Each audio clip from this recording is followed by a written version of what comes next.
I went to prison with one mindset to have the worst experience ever. That way I would think about the time I done every time I went to make a wrong move. I stayed in trouble with the COs for being disrespectful. I couldn't see myself addressing the COs as sir or ma'am when they addressed me as inmate or hey. My parents did not name me hey or inmate. I couldn't see myself giving the COs respect when they won't give me respect. I know I am a criminal, but I still deserve my respect as a human being. My trouble started at Lake Butler. COs noticed that the respect issue. One CO took me into the barber shop alone and talked with me about the issue that he thought would bring me a lot of problems while in prison. I explained to him why I wouldn't show respect. I could tell from his face expression that he wanted to kick my ass but didn't because he recently got saved, according to him. At Lake Butler, I figured out how to hustle. I knew within time the $100 I came with would be gone. I skipped lunch every day for 3 weeks just to be one of the first 5 people in canteen line. I sold spots for $5, then back up and do the same until I made $30 a day. I told each inmate what to buy me while I stand in the corner. By the time I arrived at my main prison, I had enough hygiene to last a full year. On the transport bus, the CO started talking trash after he made sure we were secured. Alright ladies, it's okay to hold hands with the person next to you. Every joke I had a return joke. I don't have to get freaky with another man. Your wife took care of that last night. The CO turned facing me and told the shop that the littlest inmate on the bus had a fast reply for every joke he told. We locked eyes and kept the back and forth going until the CO was fireball red like he was ready to pop. I just didn't give a fuck about nothing and felt like if you can't take a joke, don't tell a joke. Before you knew it, we was on the road headed to our main prison where we will be until our release date. By the time I was signed to a dorm, it was late. I arrived to the open bay dorm, glanced around at my new home for the remainder of my sentence. After I made my bed, I looked around for the rest of the inmates that were signed to the same dorm as me, but couldn't find nobody. I headed to the TV room. I found a few, so I hung out for a while. We were watching the news when I seen Dorton AL high school basketball. I thought about what the AL mean until it came to me. I ran to the CO office, went to banging on the glass. They shot me a look that let me know I fucked up. I went straight back to my seat. Within minutes, the CO came to me. Inmate, what is your problem? I replied, I am from Orlando, Florida. I am not supposed to be in Dothan, Alabama prison. The CO left and not in The CO left. You not in Dothan, Alabama. You are 45 minutes from Dothan, Alabama borderline. Then walked off. I thought to myself, when the judge said they gonna hide your black ass, they gonna hide your black ass.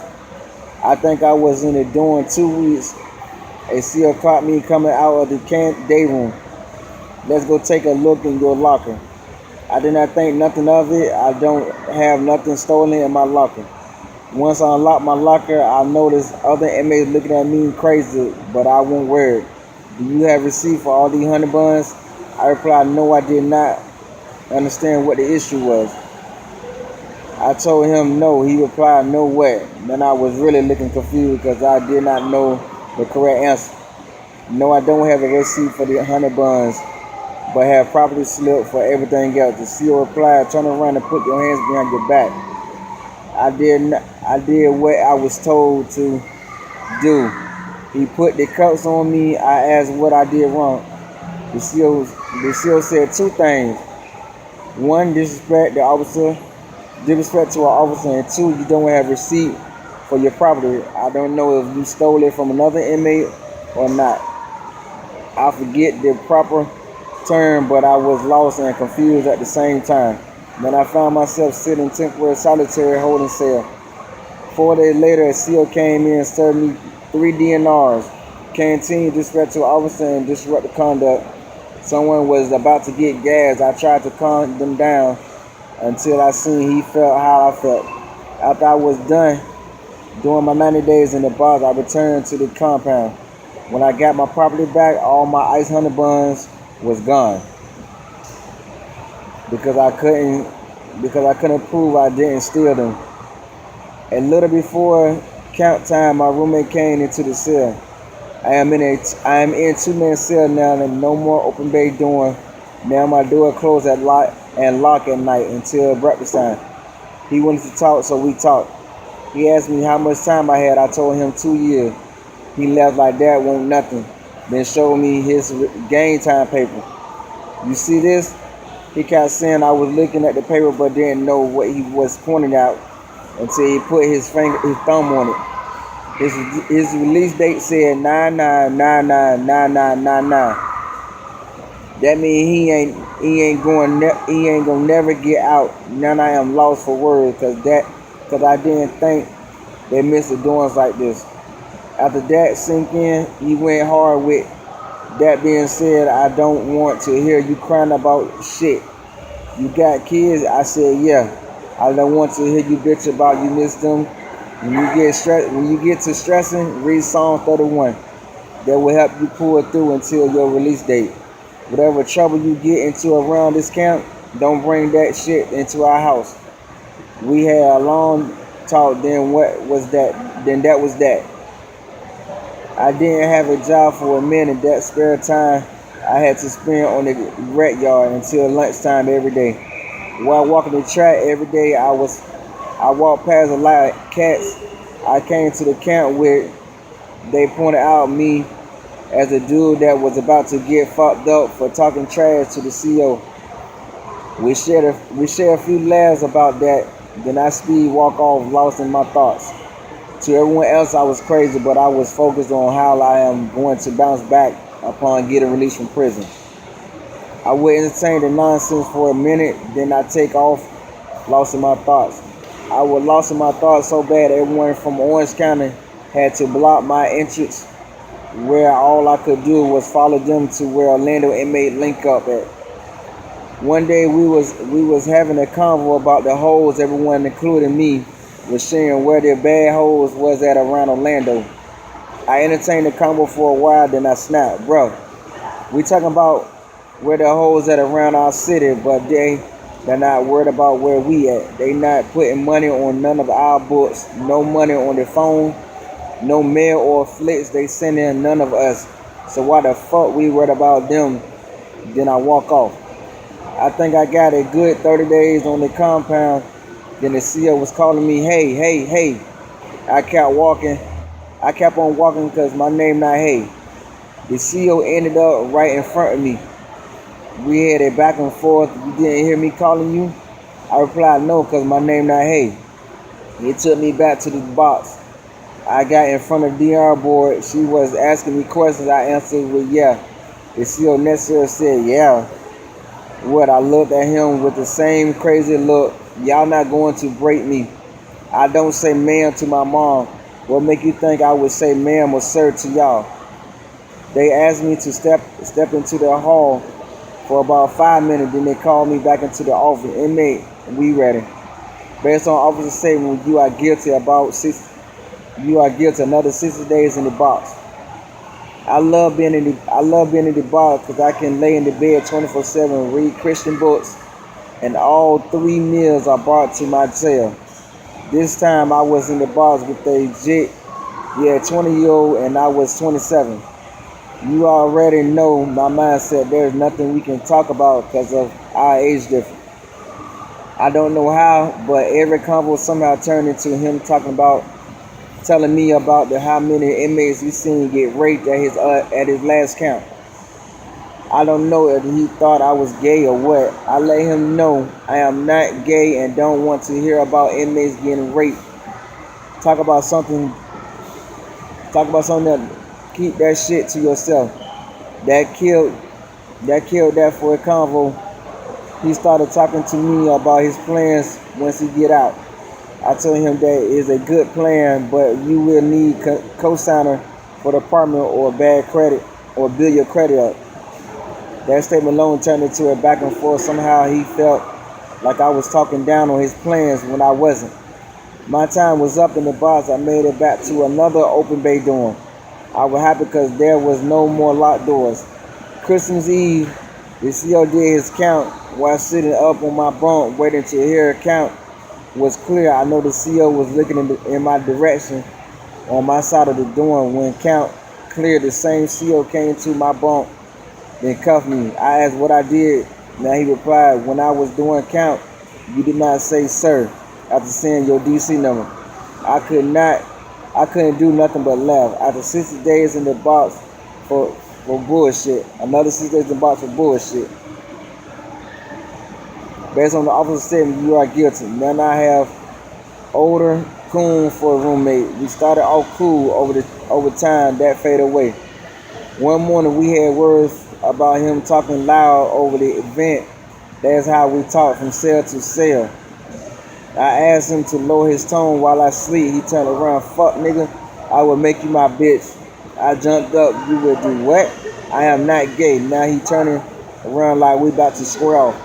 But we stood at a distance. I ain't say you was gay. Once you noticed I was holding his glance, he charged me when we was going at it for about a minute until he yoked me up. His homie was talking shit through the event. Take that pussy, take that pussy, take that pussy. Before you know it, he let me go. Nah, I am not gay.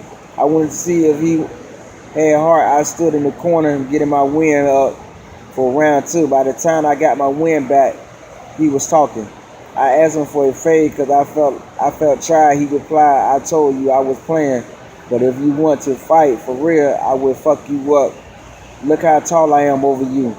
We let that go, then it became cool because we was in the same cell together for the next 90 days. I was in and out the box until the point where I was cousin to getting out the box, then go back within 3 weeks. I was okay with that because my plan was to lose all my game time to keep from coming home on parole. I seen too many folks leave prison on parole that come right back to the same count within a month of being released. Florida parole was worse than probation. Anything you do wrong will violate you. I ended up speaking my mind to a CO for having us stand in line longer than usual, just for them to take 20 minutes to walk to the head of the line. When CO approached me, I told them to take their time. We have all the time in the world. I figured that would speed the process up, but we shared a laugh. When I finally made my way to the front of the line to get searched from coming from the chapel, that same CO told me to stand to the side. Once the rest of the line cleared, we went on their way. The CO asked me what was my problem. I replied, I don't have an issue. He replied, I can't tell, you had a lot to say when I walked past you. I left, yeah, I did. Nothing wrong with kicking a joke, is it? After I said that, the CO made me turn around and put the cuffs on me. That CO and 4 more walked me to the box, bent over. When we got around to the gate that led to the box door, we passed the visitation area. While we stood there waiting to be buzzed in, the CO said, you lucky with the witnesses over there. I replied, no, I'm not lucky because God see everything. Remember that. The CO asked me, how do you know there's a God? When I stared up at the CO, I noticed the seriousness on his face. If you don't know God is real, that's on you. But I know He real. And whatever harm you do to me, you will answer for it when your time comes. That alone kept the convo going. I told you, whenever I see you out the box, I will make sure your ass go right back. Yeah, you did. The box is no big deal. Either way, I am still in prison. The only difference, I can sleep all day and my meals are brought to me. Now I am in the box for another 60 days. When I got down to my last 30 days in the box, I was in the cell alone, no roommate. The CO kept shining his flashlight in my cell, then yelled, stop kicking the door. Me and him both know I won't kick in the door, but every time he passed my cell, he would repeat the same statement. Within time, the sergeant came to my cell and told me the same, stop kicking the door and making machine gun noise, or we going to introduce you to the Black Jesus. You understand? I replied, yeah, just to make them leave my door within minutes. The sergeant was back to my cell, "You still kicking the door? That is going down since you don't want to comply." They lit up the entire solitary dorm. I didn't know what to do, but went with the advice other inmates gave me. I stripped down to my boxers and soaked both my sheets and pillowcase. Within time, more SEAL was at my door with the sergeant and the video camera. They have to record inmates getting gas to show the war the next morning. They opened my door a little bit and stood right in front of my door with my mattress in my hand, long way, and blocked the open area. The sergeant sprayed two pumps of Black Jesus into the cell. Then another SEAL pulled the door closed. Black Jesus took a few minutes to kick in. I had to run to the window in the back of my cell. That shit had me coughing hard. After 5 minutes of watching me cough, I heard one of the SEALs say, "Turn the camera on." And then I ran close to the door. "You put some gas in me off camera?" Before I could finish cussing them out, my door came open. They sprayed more Black Jesus into my cell. And then I can't see or could barely breathe. I felt like I was in a massive chokehold that took all my breath away. After watching me coughing and trying to get air out the window, that won't doing me no good. They asked me if I am ready to comply. I replied, "Yeah." I turned around and stuck my hands out the hole in the door to be cuffed. 3 SEALs walked me to the shower. My entire face was on fire like someone threw fire ants all over my face, and I could barely see. I don't know how the Black Jesus got all over me, but it covered my entire body and had my nuts burning for a while. As the SEAL guided me to the shower, one said, "I told you nobody go see him without tasting the Black Jesus." I showered up. After I washed my entire body, I stood under the water for a while to allow the water to hit my face for about 10 minutes. As the SEAL walked me to my new cell, one said, "You became a man tonight." I replied, "I've been a man since 18 years old. Then I am in 2-man cell alone with nothing but a mattress and my boxers." This was February, the cold months. I could barely sleep for a week, and they had me on the loaf. That's a vegetarian burrito they serve you for punishment for 3 days. After a week of bullshit, I got my clothes and covers back. 90 days later, I was transferred to CM. As the CEO walked me to my cell, he told me to be prepared to fight. My roommate beat up his last cellmate. After the cuff was off, I stood by the door prepared to fight. Nothing happened. My roommate went straight back to his chess game. After 2 weeks, I got a new cellmate, a young jit. To them that don't know what a jit is, that is a young person under 25. We had our first fight after 3 weeks. But every other day we was having word, but nobody threw no punches. The cell next door told my roommate, "I would send you $5 to fight your roommate." When my roommate started fishing the food through the door from fishing, when I seen the last 3 items come through the door, it went down blow for blow over $5. We only stopped because we heard the CO come in his dorm. Once the CO was gone, my senior asked me, "Was I good?" I said, "Yeah, that was that." We was good for a month. That is when we had round 2 because he dropped my dinner tray. That was the last meal until 4 a.m. I wasn't finna go hungry until 4 a.m. the next morning. He caught me good in the face. Then we going blow for blow until he had me in the chokehold. As I lost breath, I gave up because there was no way to break his chokehold. Me now, we both going hungry until 4 a.m. the next morning because we spilled the only tray of food. Things good because my time was almost up to go to CM2. One day I ran out of toilet paper and my cellmate was out. The prison issued each inmate 1 roll of toilet paper. I asked the CEO for a roll. He laughed at me and kept walking by. I had to shit. I used what I had. I took a shit and wiped my ass with my sheet. I knew county jail toilet would swallow whatever you flush. I figured the prison toilet would do the same. After I flushed the toilet, I laid down. About 10 minutes later, the cell next door said the hall was flooding. I told them I flushed my sheet down the toilet. That brought me another 30 days on CM3 with this jit that I did not want to be around. The 30 days was up. I moved to another dorm where they housed inmates on CM2. My first roommate left after 4 days to go home. Then I got a Spanish jit that had me pissed off to the max because I just went through here with another inmate. Now here is another one. One morning, my Spanish roommate woke up and said, "Good morning." I shook my head at him. He replied, "You're not going to say good morning?" I said, "What up? That is good enough." He replied, "You don't say good morning. By the time I'm done using the bathroom, you have to give me one." I wasn't trying to hear that shit. My mind was elsewhere. Where after he flushed, then turned around, I caught him in the face. I was getting the best of him until I couldn't keep him pinned to the floor. He ended up knocking me on the side of the head with a brush that made me get off of him before I could recover. He got the best of me.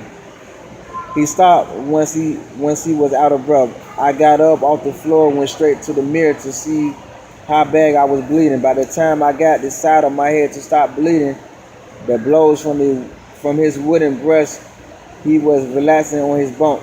From that moment on, we became cool, playing all kinds of card games just to make the day fly by, and me writing my book. Within time, I was headed to CM1. That is when he was trying to find a way to start another fight without touching me, but that went wreck. I was in my last 30 days and I did not care about nothing. I finally got an old coon roommate when I was on CM1. I was happy my last 30 days in prison would be good vibes within time. I found out my roommate had life in prison. He'd been down 2 years before they passed the self-defense law, and he was a CO magnet. He wrote up too many COs from 2005 until being in the cell with me. That was 2010. Every time you wrote a CO up, that looked bad on them. Now they out to get revenge, while I am trying to relax and forget about my prison experience by my release date. We had little convo because he been down longer than I've been born. Everything he knew about the streets was hand-me-down lies from inmates. But we never had no problems. He was in his world and I was in my world. That was how we rocked until my release date.